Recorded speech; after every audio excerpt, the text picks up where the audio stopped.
ಸ್ವಾತಂತ್ರ್ಯವೇ ನನ್ನ ಉಸಿರಾಗಿರಲಿ ಎಂದು ದೇಶದ ಸ್ವಾತಂತ್ರ್ಯಕ್ಕಾಗಿ ಮಡಿದ ಹುತಾತ್ಮರನ್ನು ಗೌರವಿಸುವ ದಿನವಾಗಿದೆ.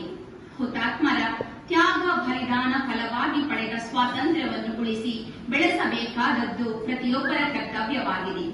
ಆದರೆ ಇಂದು ಕೋಮುವಾದ, ಜಾತೀಯ ಒಡಕು, ಭ್ರಷ್ಟ ರಾಜಕಾರಣ, ಭಯೋತ್ಪಾದನೆ ಮುಂತಾದವುಗಳಿಂದ ಜನರಲ್ಲಿ ದೇಶ ಪ್ರೇಮ ದೂರವಾಗುತ್ತಿದೆ. ಕಿತ್ತೂರು ರಾಣಿ ಚೆನ್ನಮ್ಮ ಬ್ರಿಟಿಷರಿಗೆ ಬಲಿಯಾಗಬೇಕಾಯಿತು.